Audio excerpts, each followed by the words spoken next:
Hey stars, it's me, Shorter Star, and I'm back. We're gonna get straight to it. Listen, in my last video, I kind of put out something for officers, police officers, correction officers, parole officers, any officer that took the oath to protect and serve. How did they feel about new president-elect Donald Trump pardoning 1,500 demonstrators who stormed the Capitol in Washington, D.C. on January 6, 2021. How do the officers or the families of the officers feel that the new president just pardoned 1,500 criminals who came there to do harm to you or your family or the fellow American? They were trying to overthrow the government, really. Um, well, I did find something where the one officer that was unalived because of the insurrection on January 6th, his family spoke out. Okay. So I want to pretty much show you who he is. Give me 1 second. I'm here. Um, this is police officer Brian Sicknick. He was the only officer to be unalived because of the insurrection. He passed away the day after because of being beaten and pepper sprayed. Yeah, so but yeah, and I wanted to know what because look, during the election this presidency, he had the police associations behind him. He had this, he had that. He was stating that he's going to try to give the police complete immunity, which means they pretty much police themselves, no questions asked, they can do and get away with anything. Not like they haven't, but I'm a strong believer that not all officers are bad officers. And I don't know. So we're gonna go. This was in South River, New Jersey. The family member of fallen Capitol Police officer Brian Sicknick are describing the sweeping pardons of the demonstrators that stormed Washington, D.C., a betrayal of decency. Now, I personally said to myself, betrayal of decency? Y'all really being nice about it still. That's not a betrayal of decency. I might not know what to call it, and I may not call it anything allegedly, but it's way more than a betrayal of decency. Okay? Well, the brother of Officer Sidnick, whose name is Craig, called the move a betrayal of decency and added the new president is a poor excuse of a man. Well, there you have it. I was interested to know how other officers or their families, and I don't mean even that was involved in this that happened at the Capitol in 2021, just officers in general. Because I mean, any of us going to work, the threat is not to return home in these days. But you know that when you're an officer and you're dealing with the public in the manner that they do, it's more of a chance. So when your wife or your husband or your son or your daughter, you don't know. It's more of a chance that it might be the last time. So without all of that, I wanted to know how you felt to have a new chief in command that just pardoned 1,500 people that tried to unalive you, pretty much. Okay. Also, and I said this on my last video, we're not going to spend the next 4 years going back and forth talking about what he did or didn't do, what they did or didn't do, or what they may do in the future. That's not what we already know what our answer for real. He did what? Wow. Those are going to be our answers for the next 4 years, period, because we did everything we could do to make it happen. Well, President Trump signed an executive order ending remote work for federal employees, slashing President Biden's administration plan. Now, President Biden's plan was to keep the federal workers, let them remain hybrid through 2029. So We are now in 2025, so that's 4 years won't happen. So, yeah, so again, he's ending remote work for federal employees. And usually when the government does something, the other municipalities, I'm sorry, little states and cities, they try to follow suit because there are a lot of people that believe that they want their workers back in the office for whatever reason. They want to be able to see you. They want to be able to reach out and put their hand on you. They want to watch you, whatever that is. I think those of us that's been working from home for the past 4 or 5 years can have proven that it can be done.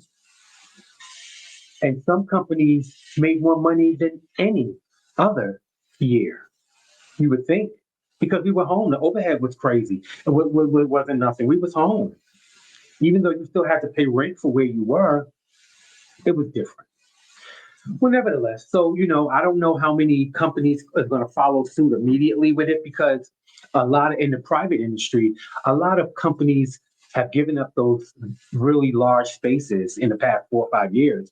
And everyone's pretty much working from home. So they have new satellite spaces or smaller spaces. So I don't think there's even spaces or places to bring everyone back into the office like that for some places. But again, the more you know, the better you go. So I just wanted you to know. Trump also ordered all federal DEI employees placed on paid leave starting on yesterday, on Wednesday, the 22nd. So we already knew that DEI was leaving. People had started to, act like it didn't even exist, I guess. Diversity, equality, and inclusion. What are you going to do? We already knew. And he wants to act like the coverage isn't there anymore, people.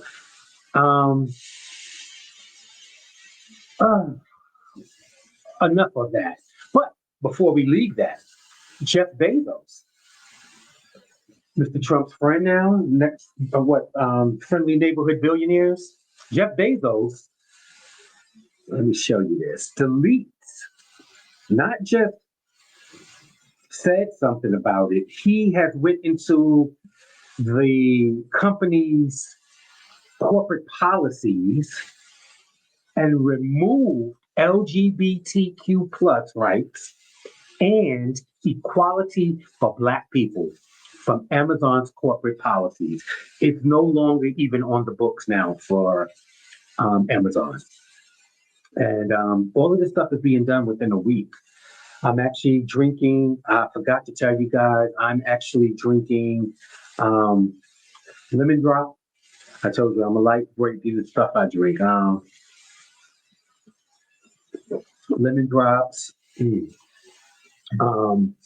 espresso martinis, chocolate martinis, if it's something like that. You know what I mean? So again, Jeff Bezos, he's now deleted LGBTQ plus rights and equality for Black people from Amazon's corporate policies. So now it's not even on a book. So you can't even count it as protection at all anymore. Okay, so moving right along. I'm going to show you the pictures. Well, I'm going to explain to you, and I'm going to show you the pictures, and then I'll explain some more. Okay, so this is now, you're on a cruise in Australia.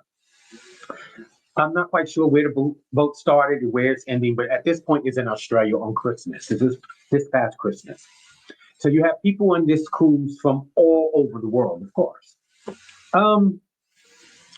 Well, some passengers were very offended and complained. They stated that passengers were stunned as cruise workers appear on deck in KKK-like costumes that look like KKK costumes. Okay, so we all know pretty much what the KKK costumes have been. We've seen them down through the years, down through pictures, down through movies. So people were honestly gagging, just gagging, couldn't believe that this was actually happening because you have people from everywhere. Some people just celebrate Christmas, some people don't. But to see the crew of this ship that's catering to us come out in costume. First of all, I didn't know that there were a lot of costumes. This wasn't Halloween. Remember, this is Christmas. So if you wanted to, um, Santa Claus, Mrs. Claus, maybe a reindeer, um, an elf or two. I even think that that may not even be the thing to do anymore. Um, hmm, well, okay. So I'm going to show you the pictures of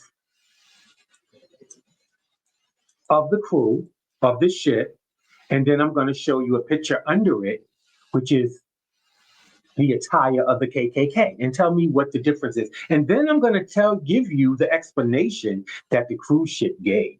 Okay, so let's do this.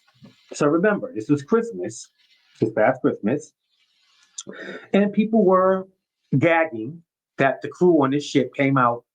I guess it was Christmas Day, like this. You can tell me what you think. Okay, where my cursor is, this is the crew. See me moving around up here? This under, we know what the KKK attire is. We've seen it plenty of times. You know, the cone head, the white robes. Okay, so pay attention. What would you think? Honestly, what would you think when you saw this? Would you think this has something to do with a Christmas celebration? Or would you think, I mean, even if it was like Easter, they could have said they were Easter bunnies. I guess if I don't know, but what would you think? Okay, I would personally, the first thing that came to mind would be first off the KKK costumes. I would not have thought what they said. Okay, so let me get rid of this and let me explain to you what the cruise ship said their crew was doing. Okay, so imagine this, St. Olaf. Okay, no jokes. The cruise ship stated, I want to give you their words exactly, but I can paraphrase. They said that their crew was not trying to depict anything of the KKK.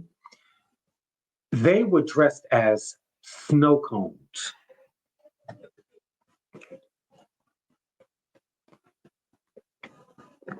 Snow cones. We know what snow cones are. Has the pointy tips, and that's the weird thing. The snow cone has the pointy tips of the cone that you hold. They do the shaved ice, and then they pour the syrups or whatever flavor you want on it. So they said that they were not depicting that. They were snow cones. What are you talking about? KKK. That's what they said. So, I'm sorry, this lemon is wearing me out. Bad decision. So yeah, tell me what you think about that. I think it's, are you for real? You're really going, you want to make me think that these guys, and this must be a lot of them, because if you look where my cursor is, well, I'm sorry, the picture is even up. It was the whole crew. So I don't know. I don't know. And because it's Australia, we may not know anything else about it. But real talk, that's crazy. You hang with crazy people, you play crazy games, you get crazy prizes. You win crazy prizes, really. It's going to be more and more of the same for the next few years. People are not ashamed. They're not quiet about how they feel about certain things. They're going full steam ahead, and we're going to have to learn to give grace, period. Or we're going to end up the angry black man, the angry black woman, we're going to be the ones that's going to be in the wrong if you really pay attention to it. This the hat tight on my head. Okay, so matter of fact, okay, so um, we're going to move on over to New Jersey, Bergen County. I don't know how many of you guys know or even paid attention, but Bergen County has been under a blue collar law since the 1700s. Now, mind you, we're in 2025, okay? Far from the 1700s. We ain't doing stagecoach robberies. We're not on horse and wagons and buggies. That's not what it is. And I think some of these things, there's no reason why we should be trying to live in rules that were made hundreds of years ago, meaning, for instance, the blue collar law. Nothing in Bergen County other than anything that's non-essential. I think that's what it is, right? It has to be essential.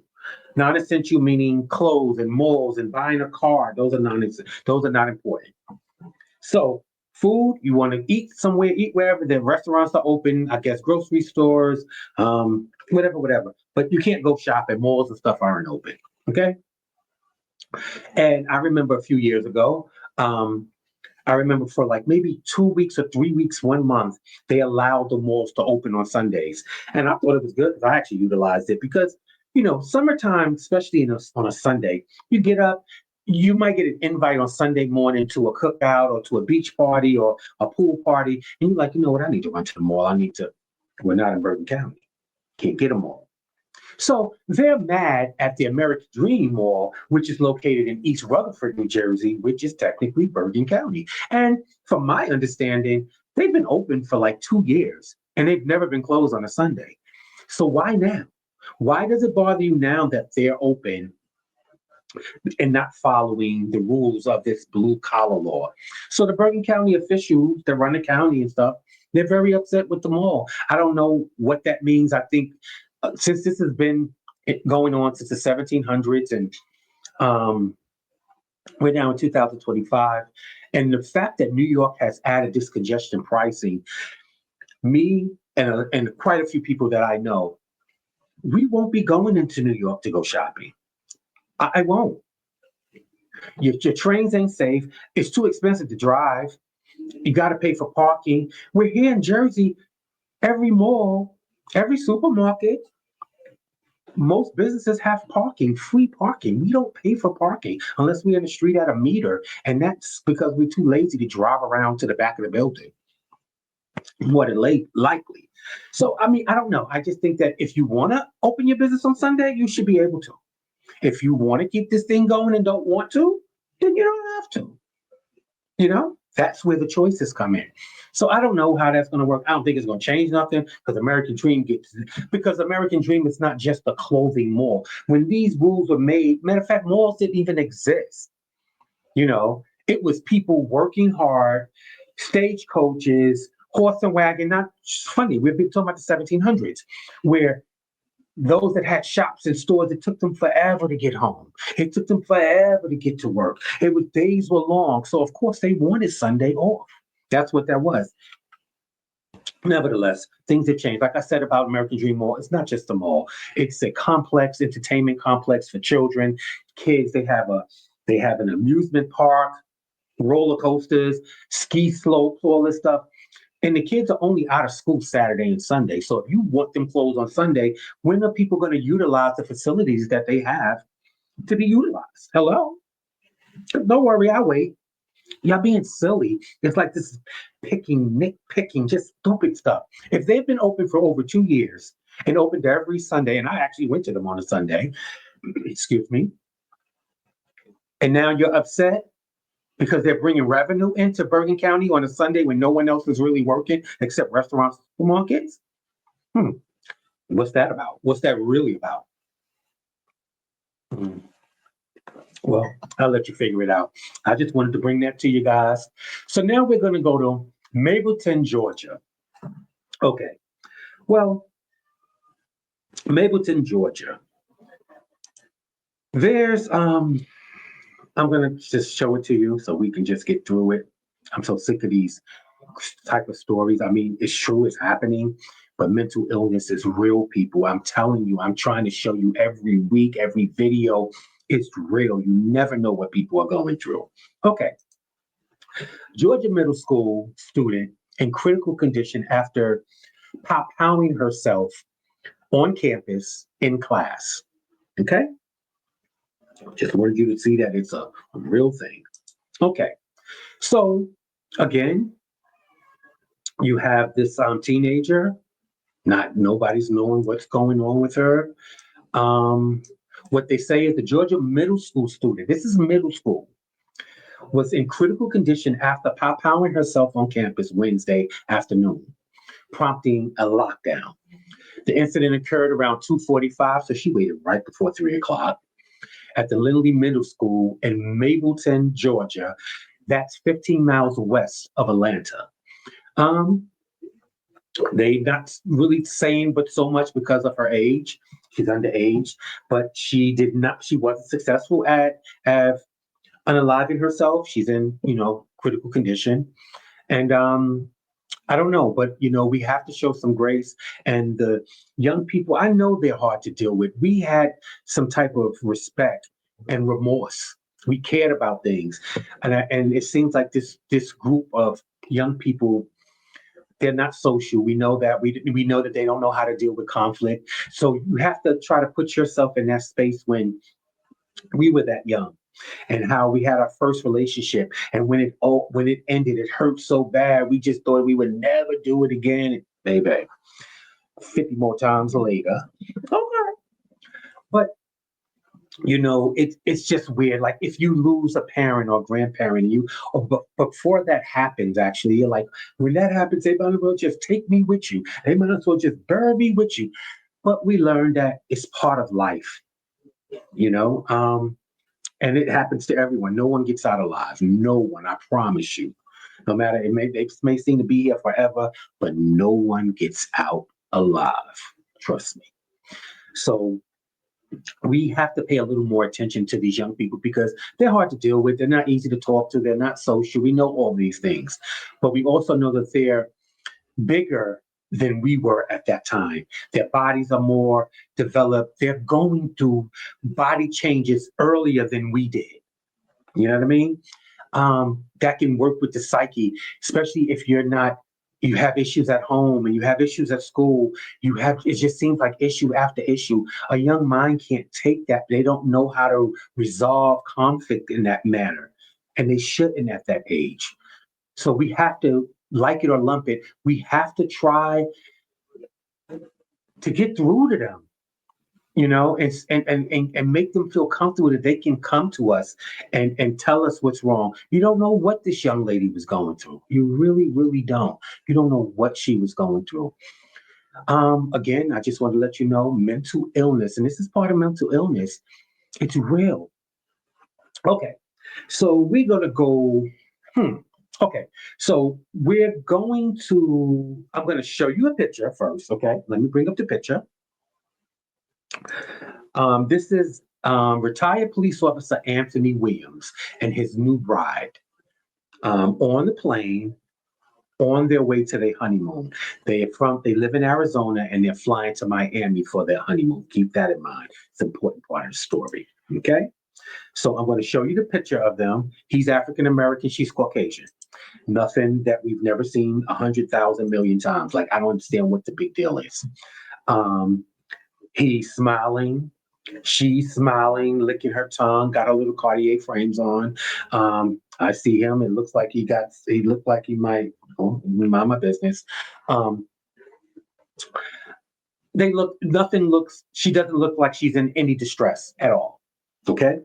So, okay, I'm going to take that down. Remember, this is them smiling. This is on their way to their honeymoon. So the story goes, a retired police officer headed to Florida for his honeymoon was falsely accused of human trafficking by a traveler who spotted the ex-cop, who is Black, with his new wife, who is white. Now, I really couldn't tell that she was white. I didn't know if she could, to me, she could have been Spanish. She could have been light-skinned African American. Her hair, I just didn't get that, but maybe pictures and seeing in person was different. But it was clearly that he was Black, she was white. Okay, fine. And believed that he was witnessing a crime in progress. This is what another passenger is reporting to the plane crew, that he believes that she's being held against her will and that he was witnessing a crime in progress. This is what the federal lawsuit filed by Anthony Williams and his wife. Well, on September 2022, newlyweds Anthony Williams and his wife were aboard American Airlines Flight 2408 from, excuse me, people, from their hometown of Phoenix, Arizona to Miami when a fellow passenger became suspicious. Now it kills me because you constantly hear that looks so suspicious, and we all have that, but suspicion is not a crime. Excuse me, miss. Being suspicious, looking different, acting different is not a crime. It's not. I promise you. And if you think it is, I'll wait. Get back to me. Let me know. I'll wait. Hold on. No problem. Right. Suspicion is not a crime. So the fellow passenger became suspicious and reported the mixed race couple to the crew cabin limit. The passenger, Mr. Williams, was 63 years old. His new wife was 34 years old. Okay. They were smiling. They had a good time on the plane. As you saw, that was a selfie from the plane. Okay. So he's suing. What do you think about that? They were taken, the police came onto the plane when the plane landed and escorted them out, and then didn't take them away from the gate, took them on the side of the gate. So therefore, when the other passengers was deboarding the plane, they have to walk past them talking to the police. Okay, so they're embarrassed. And apparently it's affecting them even now. And this happened in 2022. Because I just want to show you the picture again. I saw nothing threatening about this picture. I don't see her in distress. I don't see him. I just don't see it. I don't know what that is. And it's just, it balls me up because it's stupid. Okay, so one more time. So he's Mr. Williams and Mrs. Williams, because they're married now. They said that this has affected them in so many ways. The racial profiling, they were being talked to, surrounded by police officers. People were coming off the plane. People were wondering what was going on. Then someone, of course, would say, "I think he's human trafficking her." And this is what you're going through. And I don't mean shade or nothing. And if she is Caucasian, God bless Miss Williams. But sometimes we have to experience what some of us really do go through life. Maybe you'll have a whole different respect for your husband. Not saying you don't respect him and you don't love him. I'm just saying something like this makes you look even further into the person when you realize what you just experienced once. Some of us go through on a daily basis, and they're 365 days. I mean, are you kidding me? We go through this every year, every week, every month. So maybe she'll have a different respect for it. Mr. Williams, Mr. and Mrs. Williams, since then, he planned to take his wife to Dubai.